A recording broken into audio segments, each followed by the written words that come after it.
22. celde ders-i fıkh müesserden nahmeduhu ve nusalli ala rasulihil kerim. Dersimiz bardı teyemmumun hakkında.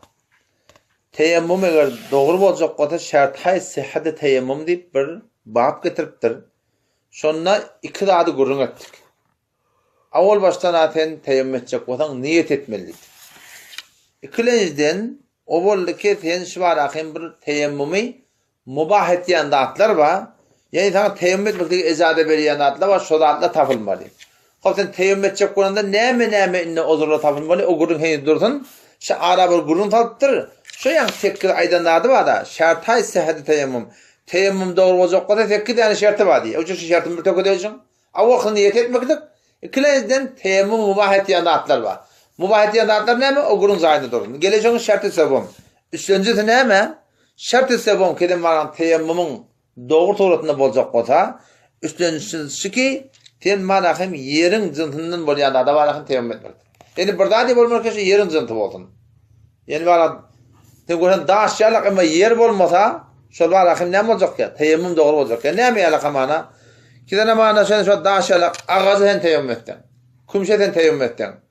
Yani şoňa men barahym gyzyla hen teyemmüm etden. Ya ol ady näme ýa-da? Kaşy barahym seramikden teyemmüm etden. Çünkü şöyle yerin zıntından değil, şu tane teyemmüm doğru. Peygamber üçüncü şart, bizim teyemmüm doğru olacak olsa, bizim teyemmüm etýän adamın näme bolmaly? Yerin zıntından bolmaly. Şart zaman biraz ki teyemmüm bir çize pakiye cinsi zemin başlar. Yerin zıntından bolmaly, öde arasa bolmaly. Hemçin hak, sank beşen. Pes teyemmüm ba çup, hizum, nogre ve tala cevaz eder. Ola da katı da attı ki, arasa da atlar. Onlara kıymetli da atlar. Ama olar çünkü yerin zıntından bolmadığı sebepli, onlara teyemmüm etmeklik doğrudur. Dördüncü näme? Dördüncü şartı çağırıp ineske teyemmüm kılanda tamam ruy ve her duda sıkışla bağda her duda sıkışmaz kılar.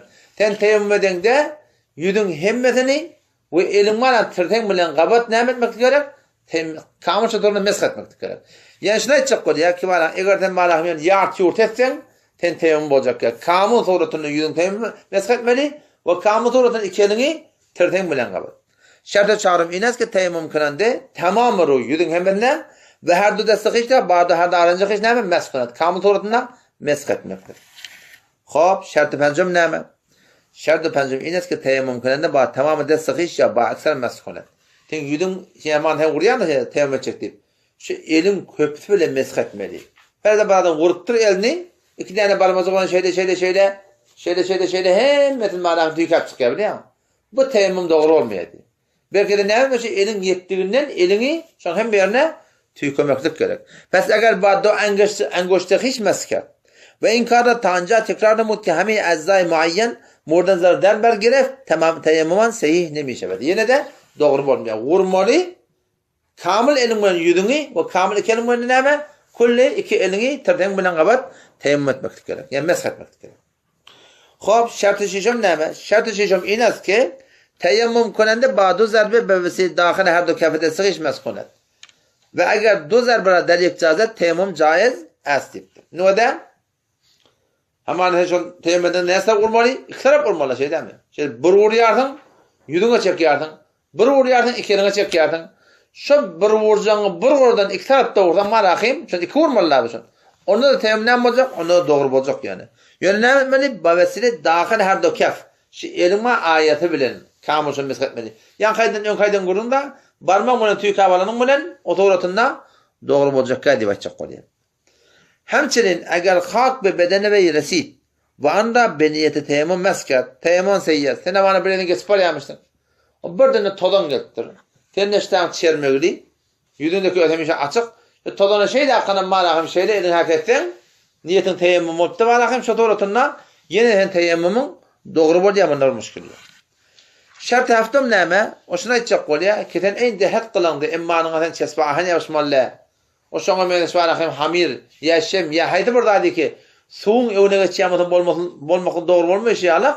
Şo toratynda teyemmüm dedende şu zatlar ikiden meskin şoň ýetmekden öwne geçýärmeden şu zatlarda şonda näme bolmaly. Şonu etjek bolýar. Şart haftam inaski çizi vücuduna yaşaşat kemiyan meskerden ve pusti bedeni şart teyemmümde hayır garda. Şol mesal çekiren ana hayır bolmaly, araçmaly. Hemçün mumu çerbi. Pes in eşya naguzir, pes in eşya naguzil bayat qabla masdur gadan şem. Ve de gayran teyemmüm sahih nistiptir. Yani ehyanın barakim fen teyemmümde soran görtürdüm uyum tamam. Yağ yağışıptır. Şoňa da şalakyň başda burada ki şeň mesini öňe geçýär, şo ýaşypdyr. Onda näme boldy? Ýamaşadan teyemmüm etmeli boljak. Şonu dehretde bizde de bilýär. Dehretde sen dehret kılýarsyň. Burada ne ortam tutan hamid ýaşypdyr. O tutan su degmäpdir. Tefaşydan aýra haşadan ýuwamaly. Emma teyemmümde görşem orada peş gelse, onu näme boljak? Ýamaşadan teyemmüm etmeli boljak. Şert haşdym näme? O da şu ki teyemmüm etjek adamda bir zidatla bolýar. Teyemmüm öňe geçýär. Tarap haýdmyşdyk. Tarafa nefasmıştık. Şoňa men şeýle dehret etmişdik bilýärmi? Şo zatlar bolup durupdy baraky men teyemmüm etse ýene dogurdy. Yani hamany davet o da buradan teyemmüm edipdi, emana ýer çykypdy. On teyemmümi bu soratyndan dogry bolmaýar. Ya hamany teyemmüm edipdi, elgany apdyrmyşdy. Akypdy, heni bir durjagy durmazan belli dilinde zat ýok, üstüne zat ýahylan zat ýok. Şo soratyndan teyemmüm etmek dogry bolmaýar. Şert açtım ines ki der şahsa teyemmüm kılende çizi vücut ne daşte başat ki az sıhhate teyemmüm baz bidat. Hamçon näme? Heyz va nefas va hades bir wuzuy bolýar. Şu zatda bolup durupdy baraky teyemmümde bir adam ol dogry bolmaýar. Bas eger derhalde heyz ya nefas teyemmüm kert teyemmüm seyine beşebat. Olaky belli bir wurdun. Hemçin eger derhalde arşydan hades teyemmüm kert. Yel çykypdy bu da teyemmüm etdi. Ya dehet podiyana tapylypdy, o da näme teyemmüm etdi? Teyemmüm sahih demişler. Ama teyemmüm tuğa agdol olsa bilýär.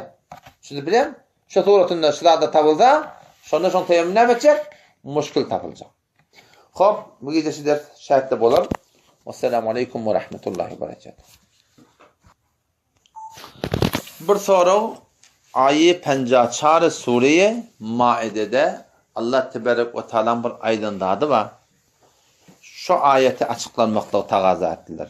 Ayetçi ya eyyuhellezine amenu men yertedde minkum an dinihi fesevfe ye'tillahu biqavmin yuhibbuhum ve yuhibbuneh adilletin alel mu'minin a'izzetin alel kafirin yucahidun fi sabilillahi ve la yakhafun lawmata laim zalika fadlullahi yu'tihi men yasha vallahu wasi'un alim. Ayet-i Kur'an Resulullah sallallahu aleyhi ve sellemin mübarek hayatına tafılan ayet-i Kur'an, yani geninin ayet-i Kur'an. Ki iman eden adamlar men yertedde minkum an dinihi. Gerçekten birden biriniz murtet boladı. O murtet bolan adam ne kadar davat bolýar? İzine bir tawar adamları Suriye, bir cemaat görsen malahim dininden çıkamata bolýar. Şeýle bir zat ummat İslam'da dörese Allah tebarek ve taala sözüpdi salasınlıkta ine ayende de Allah da bir cemaati döretjek ki şolar näme etjekler? Fesawfa ye'tillahu biqaumin Allah taala yakınlıkta bir cemaati döretjek ki yuhibbuhum Allah olar gawariya ve yuhibbunahu Allah taala olar gawariya. Şu ayetten yani eğer bir naqud billah bir adam ya bir cemaat ummat-ı İslam'da murtet bolup dininden öwürse Allah tebarek ve taala şolun mukabilinde bir cemaat çıkaracak ki şol dininden öwürlen adamları ya tövbe ettirecekler ya şolar kullu näme etjekler aradan ayıracaklar. Bu ayetin hakkında soram Hazreti Hubni tarih İslam'da umum İslam'da bolonda o heni de barahim yeni de bolmajak da der. Çün ayet-i Kur'an inen da bir belli bir adam hakkında has olan bilen ne? O kıyamada çedim şu ayet ne böyle başka adamlarda delil bolup düşýär. Hemçinin ki şoň bir mestağı Hazreti Ebu Bekir Siddiq radıyallahu anhu halife bolandan sonra şonda bir tawar adamlar murtet boldy. Yani dinden çıktılar, murtet diýerler. Yani adam musulman kulen dini inkar etildi diýip aýtdy. Olan inkar etmekle ne yapılmaktır? Ola diýdiler diýär ki biz namaza kabul, arada kabul, zikre kabul, Kur'an'a kabul, Mekke kabul, Hac'a kabul. Biz Hudaý Taala her nämese kabul, zekatı da kabul. Emma biz zekatı özümüz barıp berjek diýdi. Şon Peygamber Hudaýyň tertibinde şoda many şey demişdik ki zekatı barıp adamy berlemişdik, barıp da alqaýda berlemişdik. Emma olar diýdiler ýok, biz özümüz tip berjek. Şonu Hazreti Siddiq radıyallahu anhu şöyle bilen cihad etmeklik arad etti. Alade edip de sahabeler ne kadarlar var inkar ettiler. O bile la ilahe illallah diye bile Muhammed Resulullah diye Hazreti Ömer radıyallahu anh onaylan ya ki Peygamber Huda sen meğer aytmadı mı? Her kimin ki la ilahe illallah diye Allah diyecek malın canın hemden gorimoli on kan dökmeklik haram deyip aydanak meğer. Hazreti Siddiq radıyallahu anh cevap verdi. Peygamber sen aytti illa bi hakkihi diyecekti diye. La ilahe illallah hakkı var. Hakkı ne mi Kur'an'a var olmalı? Hakkı sünnete var olmalı. Hakkı şeriatı riayet etmedin. Sen vakti men ilahım Allah dedin. Yani men şu anda aydan ne var olacak diye ayttın. Vakti aydan ne var olacak deyip de bir adam diyenden çıkıptı. İnkar etti. Bu tadı la ilahe illallah on malın canını koruymuyor diye. Nihayeten şu tuğratına bir cemaat bulup gidip şol murteddin maneine zekat diye olarak. Şol inkar eden adamlarını vuruşup şol öldürüp zat edip yamaşşadan Müslüman muttur. Müslüman muhterem şuları öldürüptür şu tuğratında. Oğlum şu tuğratında yani şu ayet-i Kur'an'dan şu sabit ki eğer her vakit her zamanla bir dinden çıktı ya bir cemaat bulup çıktı Allah tebarek ve teala şunun mukabilına bir cemaat öğretecek. Şu cemaat ne yapar mı cemaat? İşte adı bir ulukan gurun da sen Allah Teala söyleyen cemaat olacak onu demek o da işte adı Allah tebarek ve teala dinen evlen adamların mukabilına bir adamdan imen to'da çıkaracak deyiptir. Şöyle şey diyelle. Ayeti başta tercüme et vereyim.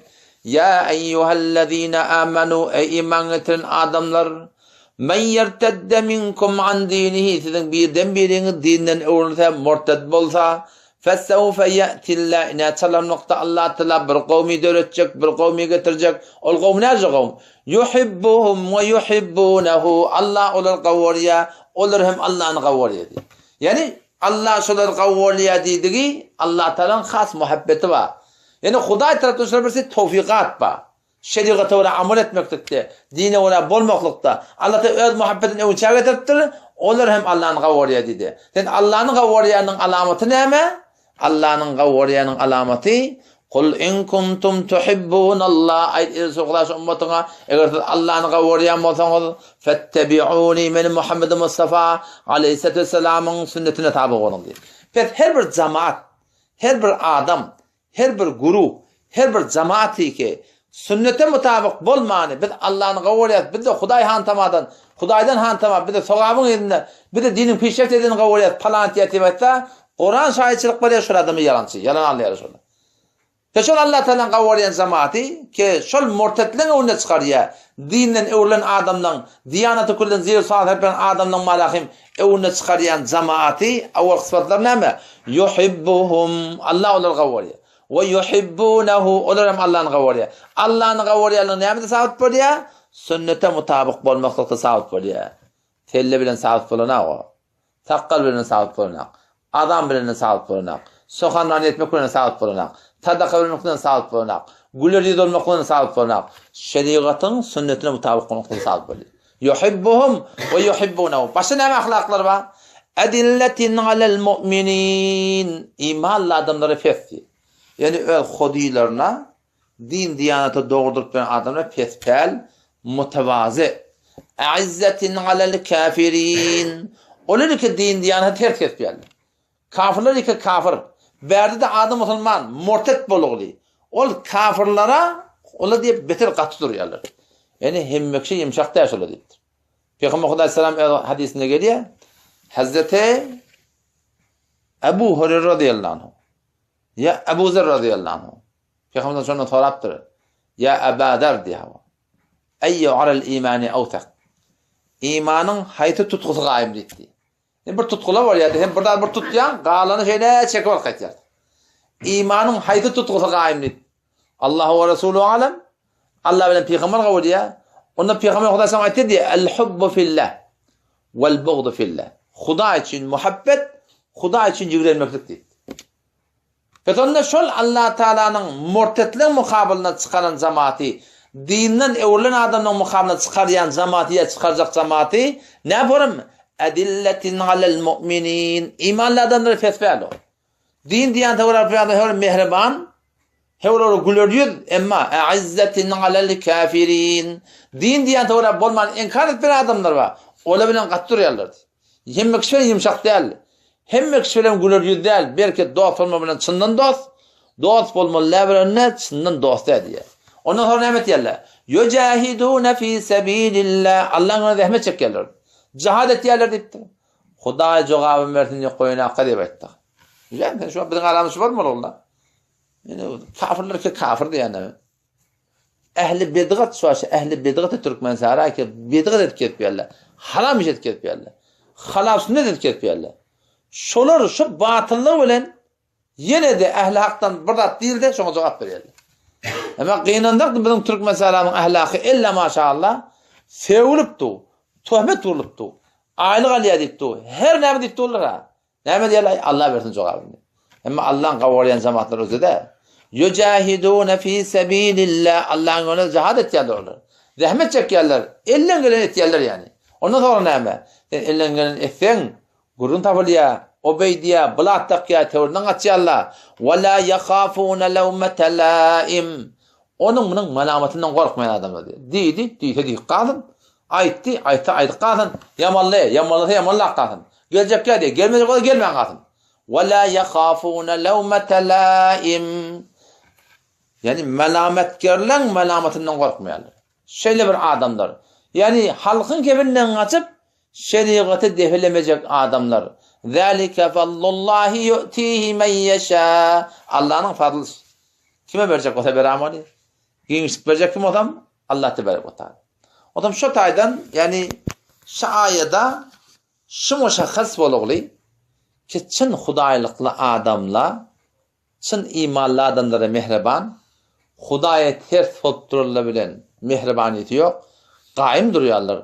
Musulman salam aleyki jaýyna, emma goşuşmak, gatışmak, olaň özi ýazak bolup, zat ýok, gazak bolup, afa gelmek bizde gurun ýok. A'izzetin alal kafirin yücahidûne fî sebîl. Zahmet çekýärler. Hudaý bersin jogany gonaklar. Ve la yakhafûne lawmata lâim. Milletin de kefinden korkmayan adamlar. Şu cemaat Allah Teala şolar gawarya, onlarym Allah Teala nämet diýär? Gawarya diýär. Allah Teala tabi şu cemaatlardan aýdandyrsın.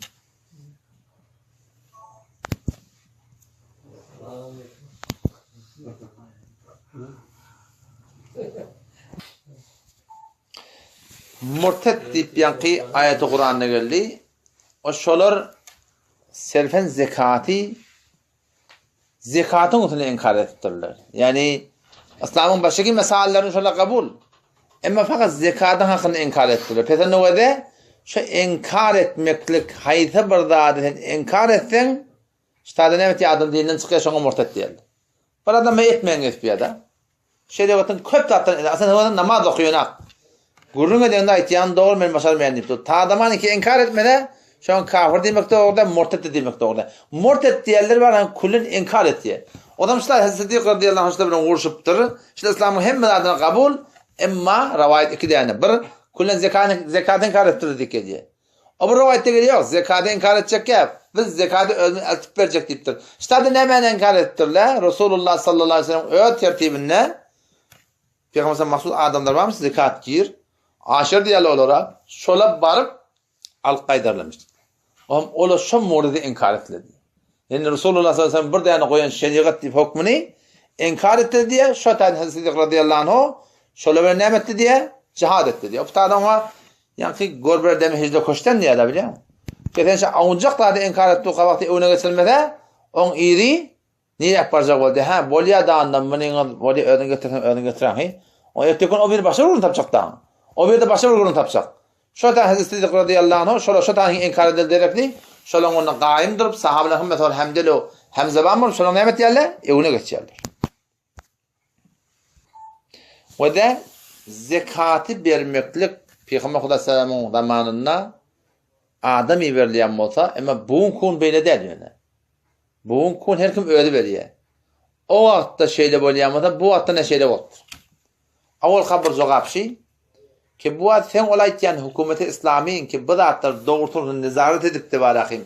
Biz eltip ona vermeli. O da bizim tamam galiplamada den paylasın beyle burada müteessifana Müslüman hükümetlerinin seninle tavırması kıyım olur. Bu da bir gurun. Ondan sonra da ezir tarihi bir mesele başladı. Resulullah sallallahu aleyhi ve sellem öl vaktında, Hazreti Ebu Bekir'in öl vaktında, Hazreti Ömer'in öl vaktında tertip kullen suretindeymiştik. Ki zekat alayan adamları iyi verirlemiştik. Barıp da şöyle mallarını tanap, ortamayan mallarından zekat alqaydarmısı koyundan, kuzudan, geçiden, düyeden. Storatında. Ya başka mallarından mı? Ama sonra ne oldu diye sonra Hazreti Ömer'in atında. Beter adamla bayıktır. Aslında zekat almadan adam tavlanaktır. No gidip Allah zekat almakla dursun. Gidip zekat alıp getirme olsa aslında koymanı yer yok diye. Ama nimet mesela nimet beni şonda Hazreti Ömer radıyallahu anhu bağışname diye teoriye. Keşere bundan beni zekat mali belik iyi verecek oturma. Şimdi Medine'ye gelmiş demedi. Bundan beni iyi verecek oturma. Şu tada Allah'ında şu dağın galiplerini ödünür. Her memleket ödünürken her hükümet barakın bir memlekette İslami kiyinmedi. Hazreti Ömer'in elinin aşağına her yurt öz galiplerini dağıttığını gördüğünün yaşadığı da bağışname sadır boluptur. O sonra da ki bemurur zaman yuvaş-yuvaştın ki olayken adil hükümetlerin dağıtılan malahim zayıflendi. Sonra ne hot her kim öyle bermir boluptu malahim şonkun öyle berleyenin illeti şu mebna bilen şu at am olur. Allah tebaraka ve teala tevfik versin. Vesselamu aleyküm ve rahmetullah.